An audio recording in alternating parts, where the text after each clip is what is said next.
Open your wallet right now. Pull out a card, debit, credit, it doesn't matter. Look at it.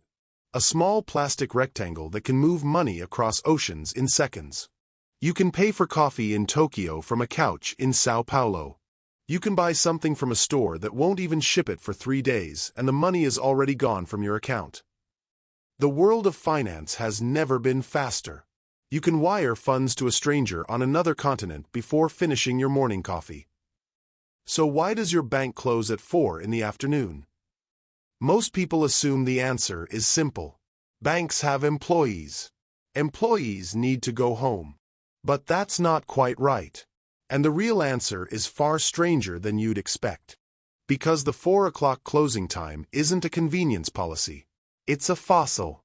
A rule carved into the financial system over a century ago for a reason that no longer exists, and yet it controls your money to this day. The truth involves a room full of men in suits walking through the streets of a city every single afternoon, carrying leather bags full of paper promises. And what happened when they stopped is one of the strangest stories in modern economic history. Let's start with paper. Because paper is the reason any of this was possible.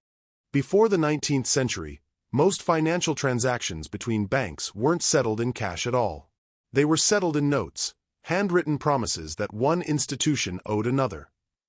If your bank extended credit to a merchant, and that merchant kept his account at a different institution across town, the two banks would eventually have to reconcile. Your bank owed their bank. Their bank owed yours. And everyone owed everyone else something slightly different depending on the day. This network of paper obligations grew so dense and complex that by the early 1800s, the financial systems of cities like London and New York had become enormous spiderwebs of mutual debt. Held together by reputation and handshakes and the assumption that nobody would pull too hard on any single thread. It worked most of the time, but it was fragile in ways that made bankers lose sleep. In 1770, the London banking community invented a formal solution. They called it a clearinghouse. Every afternoon, messengers from each major bank in the city would walk to a central location, a building on Lombard Street in the heart of the financial district. They carried bundles of the promissory notes their institution had accumulated throughout the day. Bank A's runner would arrive, hand over a stack of claims against Bank B, and receive in return Bank B's claims against Bank A. The net difference between what each bank owed and was owed would be settled on the spot in gold or silver coin. Then the runners would walk back to their banks with the day's account squared. The whole mechanism depended on one thing that was non-negotiable. Everyone had to arrive at the same time. If your runners arrived at 3 and mine at 5, the netting calculations fell apart. You couldn't calculate net positions in a partial system. Every participant had to be present at the same moment, with their complete bundle of claims for the day. So the banks agreed on a window, a fixed time, a closing bell that everyone honored. And the machinery of settlement ran precisely because the cutoff was absolute. New York followed in 1853 with the New York Clearinghouse Association, established on Nassau Street in Lower Manhattan. Within its first decade of operation, it was processing tens of millions of dollars of daily transactions. Chicago built its own clearinghouse. Boston, Philadelphia, and San Francisco did the same. And every one of them inherited the same foundational logic. Settlement happens once a day, at a fixed time, and after that time, nothing moves until tomorrow morning. That cutoff crystallized across most American commercial banks at 4 o'clock in the afternoon. And here's what's fascinating. That rule was never codified in any founding statute of the American financial system. No act of Congress created it. No presidential decree established it. It evolved organically and without ceremony from the physical constraint of human beings walking across cities at the pace that human beings walk. The leather bags stopped arriving at 4. So the books closed at 4. And when the books closed at 4 for long enough, 4 o'clock became the law. In 1918, the Federal Reserve introduced the first electronic wire transfer system in the United States. For the first time in financial history, reserves could move between banks without anyone carrying anything anywhere. The Fed wire system, the same underlying network that still processes interbank transfers today, more than a century later, allowed institutions to transmit funds across the country in hours rather than days. The leather bags became obsolete within a generation. The messengers stopped walking. The Lombard Street ritual died. The 4 o'clock closing time did not move. But that's only half the story. And honestly, what comes next is even stranger. Because the persistence of 4 o'clock isn't just institutional inertia or bureaucratic laziness. There is a deeper and more counterintuitive mechanism operating underneath it, one that touches the fundamental nature of how money is created, destroyed, and balanced inside the modern financial system. In 1980, economist and Federal Reserve researcher Jeffrey Marquardt published a paper examining what he called settlement finality.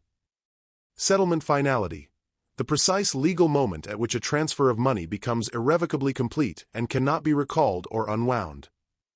His findings were quietly alarming to anyone who assumed digital money moved the way it appeared to move on a screen.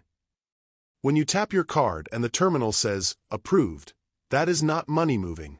That is a promise that money will move.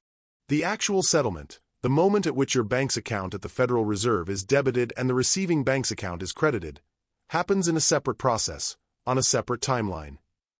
Governed by rules designed around a 19th century cutoff.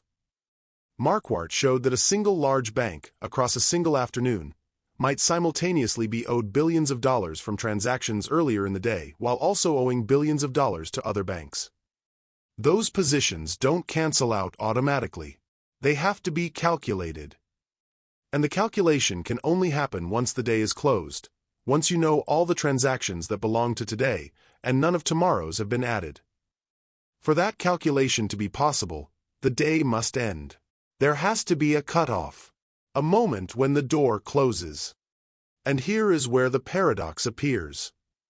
In 1999, the Bank for International Settlements in Basel, Switzerland, ran a comprehensive simulation of what would happen if you removed the daily cutoff, and attempted continuous real-time gross settlement for all interbank transactions.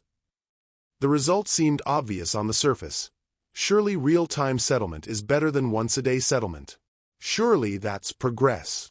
But the simulation revealed something unexpected. Continuous real-time settlement creates a problem called liquidity fragmentation. Banks need to hold dramatically more cash in reserve to cover the uncertainty of real-time settlement than they need to hold when settlement happens on a known, predictable schedule. All that extra cash sitting idle in reserve accounts is cash that cannot be lent. Cash that cannot be lent means fewer mortgages, fewer business loans, fewer investments.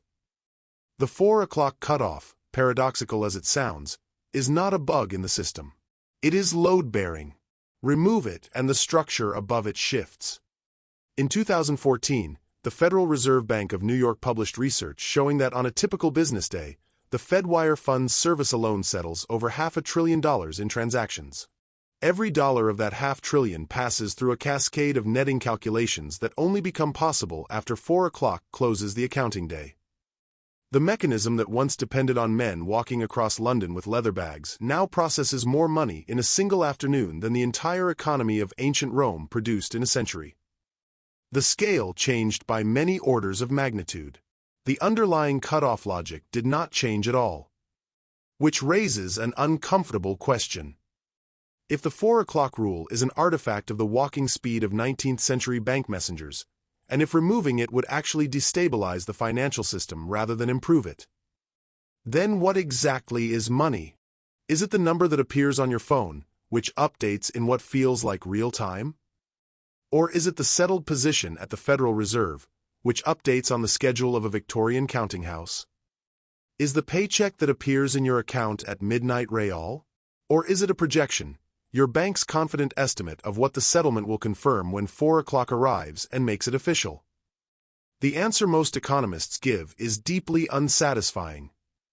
Money, in the modern system, exists simultaneously at two different levels of reality, on two different timescales, under two different sets of rules.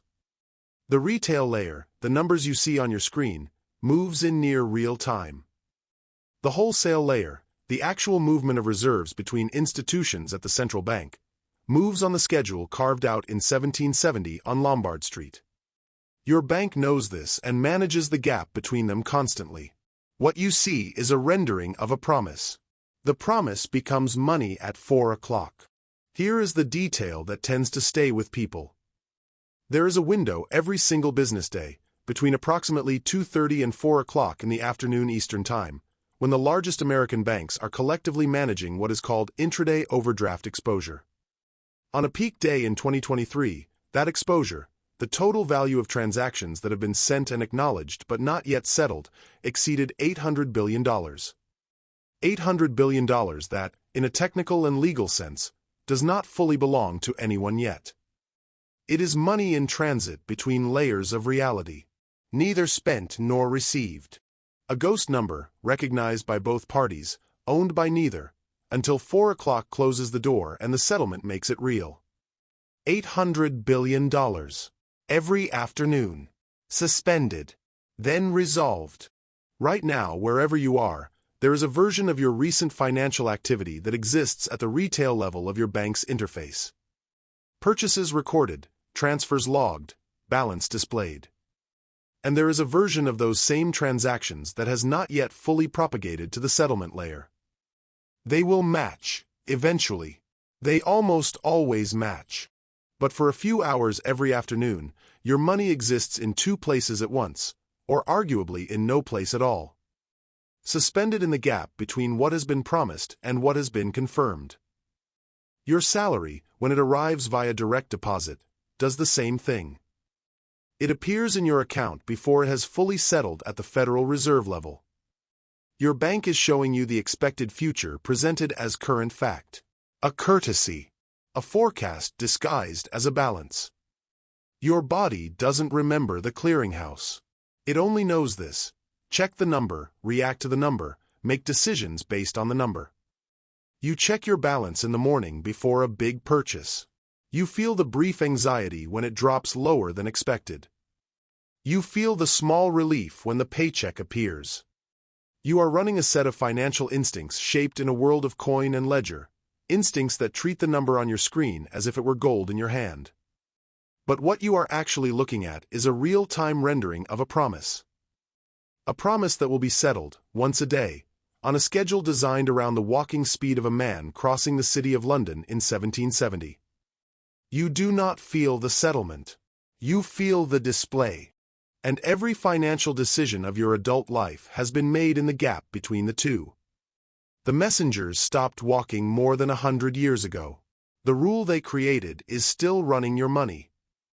And the strangest part is that the system works. Precisely because nobody ever replaced it with something better. The bag carriers are gone. The logic of the bag carriers is still here. At 4 o'clock, the door closes.